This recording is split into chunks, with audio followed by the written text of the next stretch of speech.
Dans le premier livre de la Bible, la Genèse, au chapitre 37. Genèse, chapitre 37, verset 29. Genèse, chapitre 37, verset 29. Le titre du message de ce matin, c'est « Le retour à la vie ». Nous lisons « Ruben revint à la citerne. Et voici, Joseph n'était plus dans la citerne. Il déchira ses vêtements, retourna vers ses frères et dit, « L'enfant n'y est plus. » Il s'agit de Joseph. « Et moi, où irai-je » Ils prirent alors la tunique de Joseph et, ayant tué un bouc, ils plongèrent la tunique dans le sang. Ils envoyèrent à leur père, c'est-à-dire Jacob, la tunique de plusieurs couleurs, en lui faisant dire, « Voici ce que nous avons trouvé. Reconnais si c'est la tunique de ton fils ou non. » Jacob l'a reconnu et dit, « C'est la tunique de mon fils. Une bête féroce l'a dévoré. Joseph a été mis en pièces. » Et il déchira ses vêtements. Il mit un sac sur ses reins, c'est en signe du deuil, et portant longtemps le deuil de son fils. Tous ses fils et toutes ses filles vinrent pour le consoler, mais Jacob ne voulut recevoir aucune consolation. Il disait, c'est en pleurant que je descendrai vers mon fils au séjour des morts. Et il pleura sur son fils. Amen. Une histoire de famille douloureuse. Ce matin, je vous parlerai particulièrement de Jacob, le père, qui aimait Joseph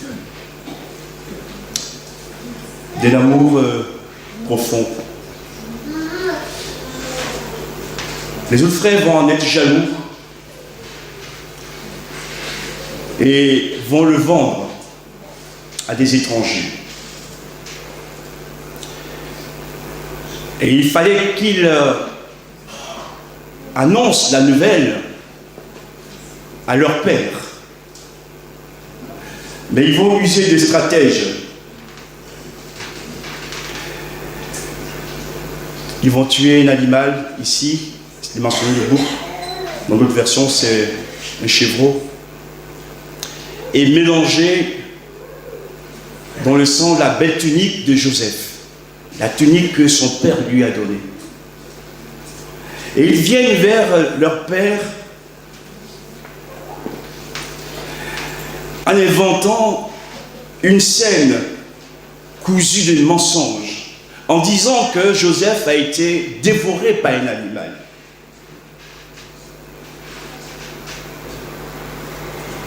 Pour Jacob, c'est terrible.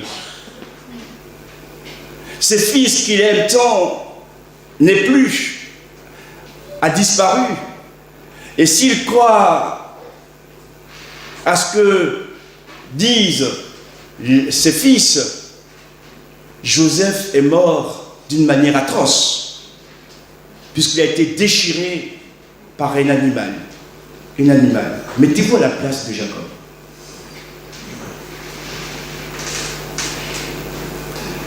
Jacob souffre. Et il va le démontrer en déchirant ses vêtements. Il va mettre un sac sur ses reins en signe de deuil. Et la Bible mentionne ici qu'il porta longtemps le deuil de son fils. Pour nous, nous savons que son fils n'est pas mort. Mais pour lui, son fils n'est plus. Jacob est en deuil. Et c'est terrible. Quand on perd un fils ou une fille que nous aimons. C'est pour dire aussi, frères et sœurs, dans la vie, Nous passons par des épreuves et des combats. Et même parfois, pas toujours, mais je dis parfois, ceux qui créent l'épreuve sont dans notre entourage.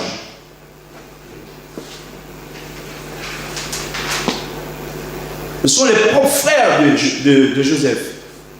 Ce sont les fils de Jacob qui sont en train de faire pleurer leur papa.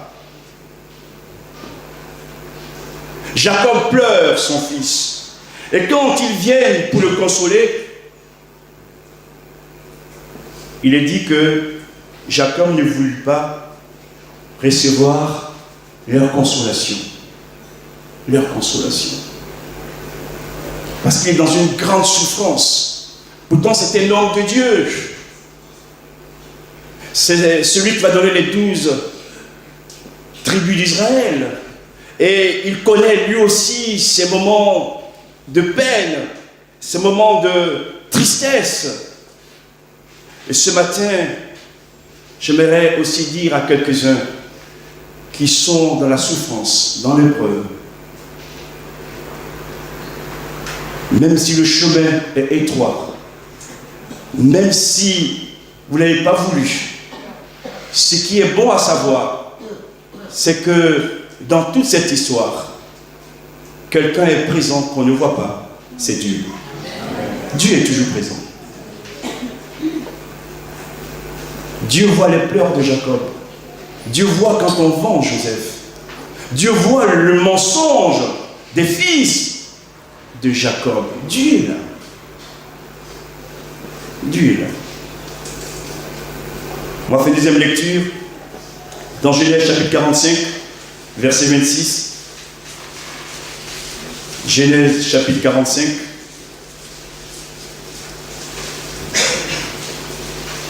Le verset 26.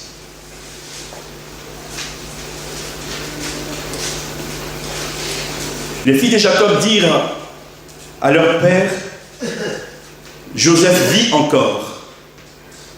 Et même c'est lui qui gouverne tout le pays d'Égypte. Mais le cœur de Jacob resta froid, parce qu'il ne les croyait pas. Verset 27. Ils lui rapportèrent toutes les paroles que Joseph leur avait dites. Il vit les chars que Joseph avait envoyés pour le transporter. C'est alors que l'esprit de Jacob, leur père, se ranima. Et Israël dit, c'est assez. Joseph, mon fils, vit encore. J'irai et je le verrai avant que je meure. Entre-temps, l'histoire s'est accélérée. Joseph, vendu par ses frères, est en Égypte,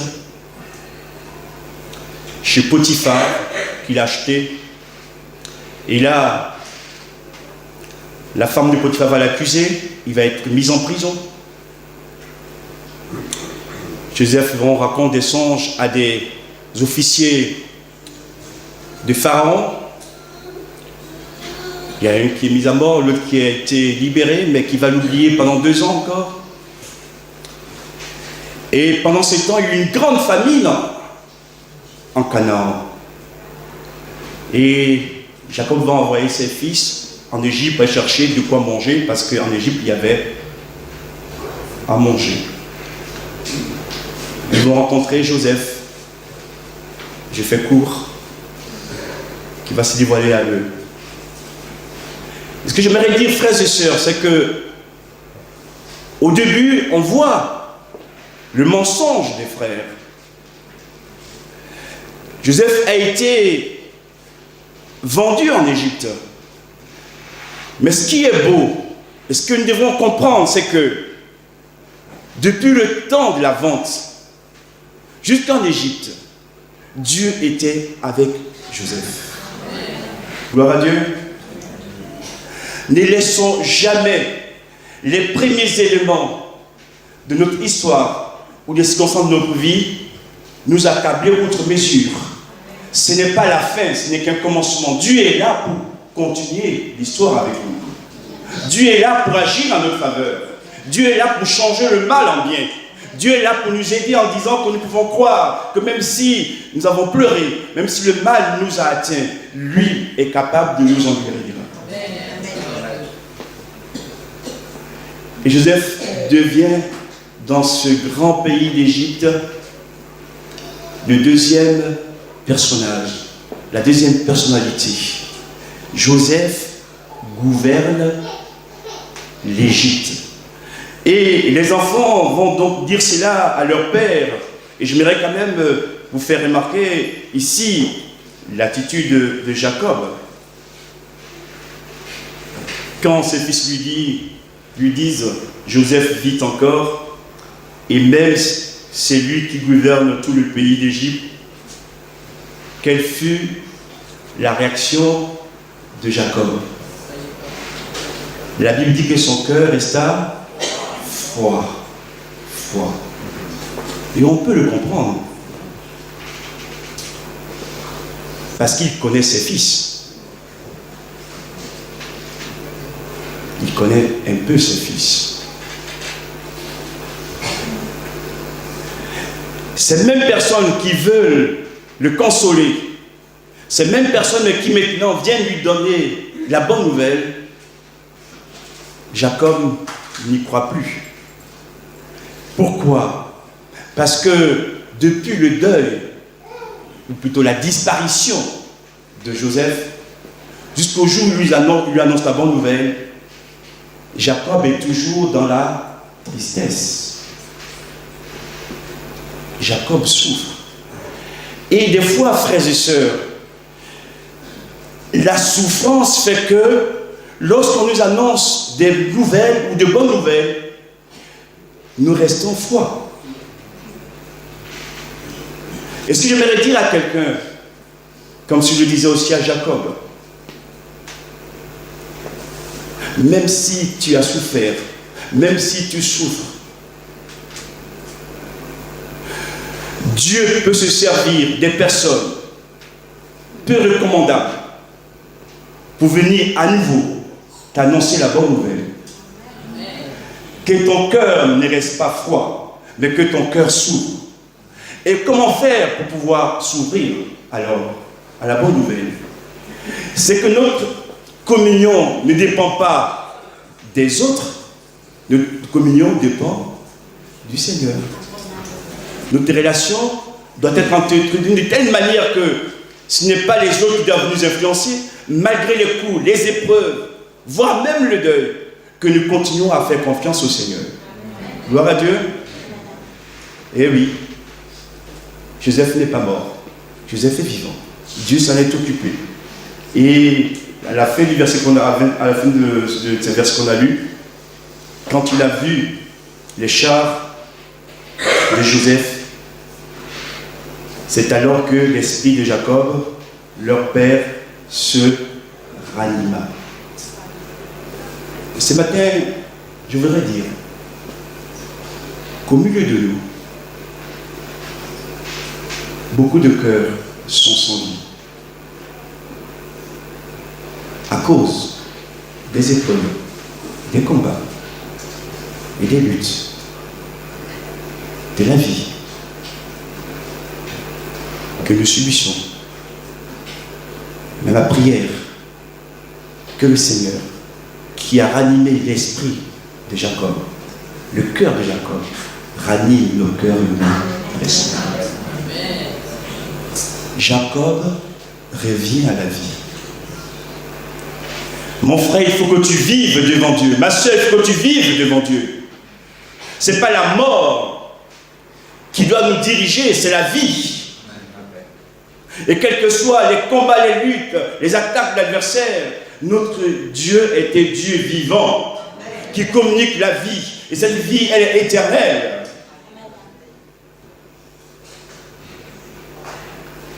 La douleur peut durer, la souffrance peut durer, mais il y a un jour où Dieu ranime notre esprit, où Dieu ranime nos cœurs. Oh, que ce matin soit un matin de joie, où nos cœurs nos esprits sont ranimés par le Dieu vivant. Amen. Alléluia.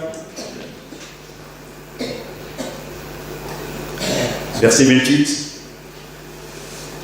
Et Israël dit, c'est assez. On peut le traduire également, ça suffit. Il y a des moments dans la vie où il faut prendre des décisions fermes. Merci pour les frères et les sœurs qui nous entourent. Merci pour les pasteurs qui nous entourent. Mais ici, c'est Jacob lui-même qui prend la décision. Ça veut dire qu'à un moment donné, nous devons nous-mêmes aussi nous engager. Et il dit, mais c'est assez de cette vie.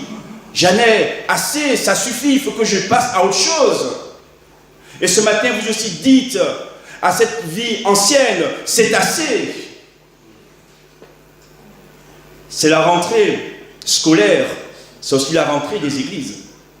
Nous voulons dire à nos anciennes vies, c'est assez. Nous voulons dans une nouvelle vie, avec Dieu. Alléluia. Ouvrir une nouvelle page. Que les anciennes pages soient derrière nous maintenant. Gloire à Dieu. Et Jacob va revivre. Jacob renaît. Il va accepter donc d'aller rencontrer son fils. Mon fils vit. J'irai et je le verrai avant de mourir. Il décide d'aller voir Joseph. On va faire une troisième lecture dans Genèse chapitre 46.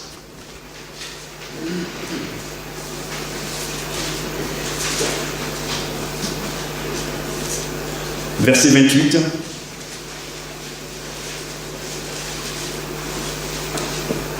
Jacob est arrivé en Égypte. Et là, il envoie, il dit, Jacob envoya Judas devant lui.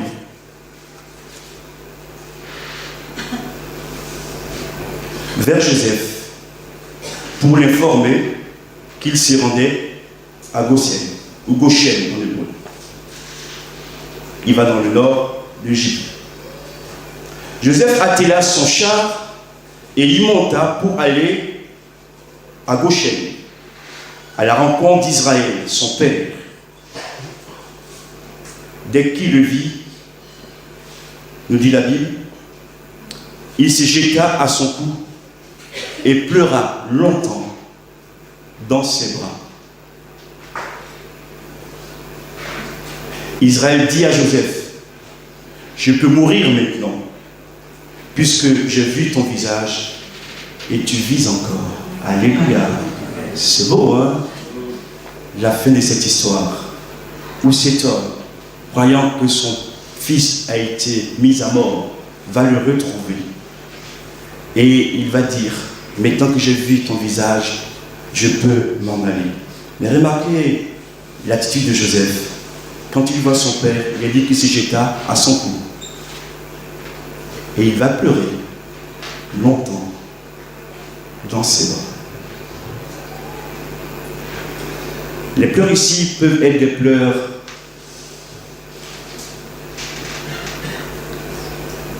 en se rappelant ses souffrances, mais je crois tout de même que plus que des pleurs de souffrance, ce sont des pleurs de joie. Il a retrouvé son père. Gloire à Dieu. Et je prie aussi pour cette rentrée que nous puissions expérimenter aussi des pleurs de joie dans nos vies. Alléluia. Que les mauvaises nouvelles ne soient pas le fondement de notre vie, mais plutôt que nous puissions croire que Dieu est capable, même au sein d'une histoire terrible, tragique comme celle-ci, de manifester encore sa grâce en notre faveur. Gloire à Dieu. Des pleurs de joie, il resta longtemps dans les bras de son père. Israël dit à Joseph, je peux mourir maintenant. Et ce que j'aimerais dire, c'est que, au-delà de Jacob, nous avons un Père qui est Dieu, un Père qui est éternel, qui n'a ni commencement ni fin. Nous sommes ses enfants. Et notre vie n'est pas toujours une vie facile. Mais Dieu, dans sa grâce, saura, en son temps, sécher nos larmes. Gloire à Dieu. Et ici, Joseph se jette dans les bras de son père. Et nous aussi, nous voulons nous jeter dans les bras de Dieu. Ce matin, que la vie revienne en toi, frère. Que la vie revienne en toi, ma soeur. Que tu puisses croire que malgré les coups, les souffrances que tu as endurées, le Seigneur, ton Dieu, demeure toujours ton Père. Et qu'il te donne sa joie de vivre. La joie de l'Éternel sera ma force.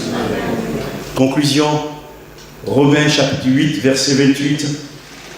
Nous savons, frères et sœurs, du reste, que toutes choses concourent au bien de ceux qui aiment Dieu, de ceux qui sont appelés selon son dessein, selon son plan. Gloire à Dieu, que son nom soit béni. Nous allons prier maintenant.